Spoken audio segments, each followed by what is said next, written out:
দেশের কৃষি উৎপাদন বৃদ্ধি, সেচ ব্যবস্থার উন্নয়ন এবং বাজার ব্যবস্থাপনা স্থিতিশীল রাখার পাশাপাশি কৃষকদের আর্থিক অন্তর্ভুক্তি নিশ্চিত করা ও ডিজিটাল রূপান্তরের মাধ্যমে এ খাতের দুর্নীতি দূর করতে বহুমুখী পরিকল্পনা নিয়েছে বর্তমান সরকার।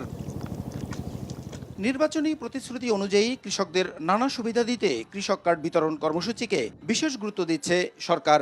এরই অংশ হিসাবে আগামী ১ বৈশাখ টাঙ্গাইল থেকে কৃষকদের জন্য কৃষক কার্ড কার্যক্রমের উদ্বোধন করবেন প্রধানমন্ত্রী তারেক রহমান।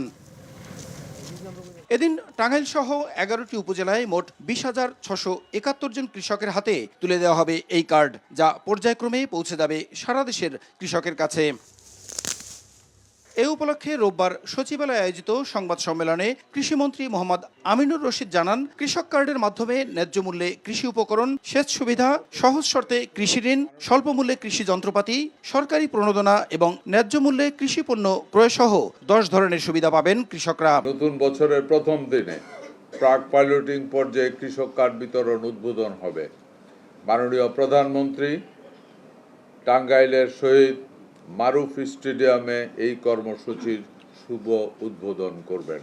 প্রাক পাইলটিং পর্যায়ে ভূমিহীন, প্রান্তিক ও ক্ষুদ্র কৃষকদেরকে এই কার্ডের মাধ্যমে সরাসরি বছরে ২৫০০ টাকা হারে নগদ সুবিধা দেওয়া হবে। কার্ড বিতরণ কর্মসূচি শতভাগ রাজনীতিমুক্ত হবে বলেও নিশ্চিত করেন তিনি। বাংলাদেশের যত পণ্য উৎপাদিত হচ্ছে কৃষকরা উৎপাদন করে শ্রেণীভেদে প্রত্যেকটা কৃষকেই এই কৃষক কার্ডের আওতায় আসবে। যে কৃষকেরা এই ২৫০০ টাকা উপকৃত হবে এবং তাদের রিয়েলি প্রয়োজন, ওই গ্রুপ অফ পিপলকেই আমরা এই ২৫০০ টাকা করে আমরা দিচ্ছি। প্রাক পাইলটিং কার্যক্রমে ৮,৩৪,০০,০০০ টাকা খরচ হবে জানিয়ে এ সময় প্রধানমন্ত্রীর অর্থ উপদেষ্টা বলেন, আগামী ৪ বছরে সারা দেশেই কৃষক কার্ড বিতরণ করা হবে। এই কর্মপরিকল্পনা বাস্তবায়নে আগামী বাজেটে বরাদ্দ রাখার কথাও জানান উপদেষ্টা। বর্তমান পর্যায়ে ৮,৩৪,০০,০০০ টাকা মতো খরচ হবে, এইটা দেওয়া হবে এবং আস্তে আস্তে এগুলো বাড়ানো হবে।